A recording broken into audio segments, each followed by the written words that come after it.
My fellow Ugandans, happy Independence Day, because today is Independence Day.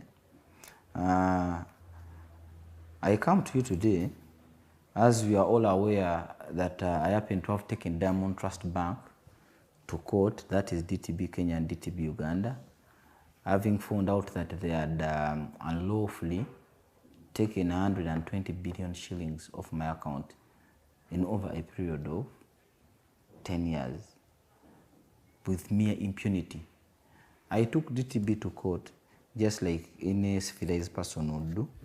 And you are all aware the court came out this week and actually pronounced itself on a judgment in which DTB was found guilty of carrying out illegalities in Uganda first and foremost, and equally ordered to pay back 120 billion shillings that they are taken off my account with an interest of 8%, which comes to around 9.6 billion. But like I told you before, remember I was calling for banking reforms. Why? I give you some little bit of points as into why we need banking reforms. First and foremost, our banking sector and structure per se is dominated by foreign banks, which wouldn't be bad, but these people are very discriminative, starting with top management. All top managers are foreigners. Number two, they are so discriminative when it comes to giving out money. They give foreigners more money than we Ugandans. We are underfinanced in most cases. That's why most Ugandans even fail to complete projects so that they can become productive and they repay back their loans. They give better interest rates or lower interest rates to foreigners as compared to Ugandans.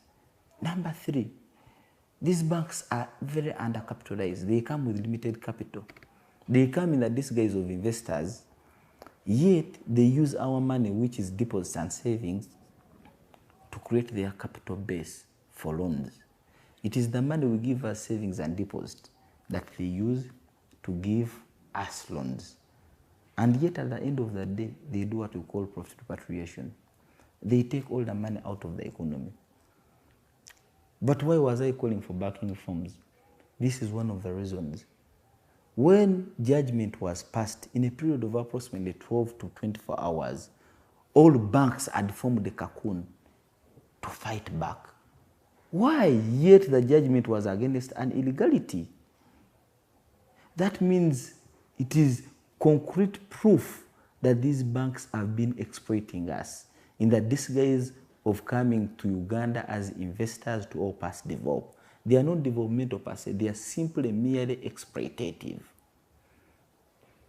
Just because this judgment is in line with granting Uganda economic independence, that's why they are against it. And it is totally unfair. Without economic independence as a country, I doubt if we can move forward. Let it be at an individual level or national level. We are all graded in accordance with our incomes and budgets. Uganda today has a budget of 11 billion, which is approximately 40 trillion. Even if we say that this year, let us not build schools or hospitals, let us share the money amongst Ugandans. We are 46 million people. Every Ugandan would take home $870,000, 870,000 shillings. For how long can you survive on it? That means the problem is not us. You are poor not because you are not working. You are poor not because you are not putting in an effort. You are poor because these people are taking all our money out. They've been exploiting us for so long, but this judgment is a test of our patriotism. We have to stand together as a country and as Ugandans to fight against this impunity that has been taking place for such a long period of time. They said they gave us independence, but I doubt that was partial because we currently don't hold economic independence. It is very unfair that these banks have ganged up to fight courts of law. In a press release which was brought out by Uganda Bankers Association, They reached an extent of calling a judge's judgment reckless. How can you say this is impunity of the highest order? It is contempt of court. I would expect Uganda Law Society to come out strong against these people and press charges at individual levels to all these people personally liable for undermining independence of our judiciary. They ran to government, trying to threaten the government. They went to Minister of Finance, telling them, please pronounce yourself on this judgment and say the government does not stand with it. I'm so happy with government that Minister of Finance came out and clearly told them, no, you are coming to us because with a claim that since government has got external funding, it means these funds would also be affected by that. Government said no.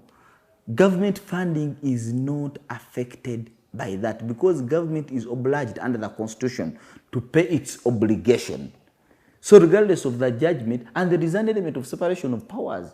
There is the judiciary, executive, and legislature. So by asking the executive to undermine decisions of the judiciary, that is compromising the three arms of government. But government stood strong and told them, look here, this is our position. Then they went to Bank of Uganda. Bank of Uganda told them, it gave notice that we are still studying the ruling and we shall take a decision that is appropriate after understanding the ruling. So, you see, these people acting with a lot of impunity and they are saying, no, we should continue exploiting you. You belong to us. They look at us from an inferiority point of view, which is wrong because majority of us have the capacity to reason.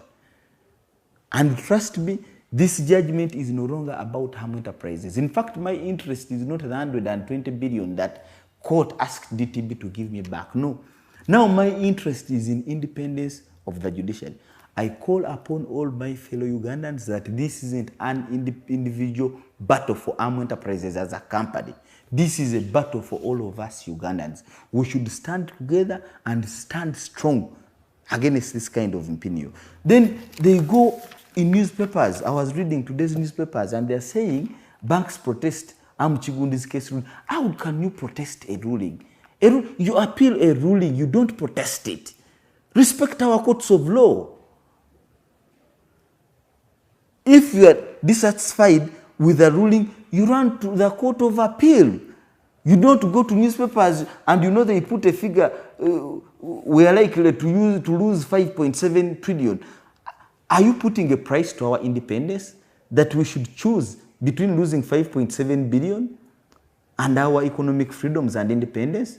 This is impunity of the highest order. I call upon all Ugandans to stand together and we fight against this impunity. Without economic independence, we can never move forward as a nation.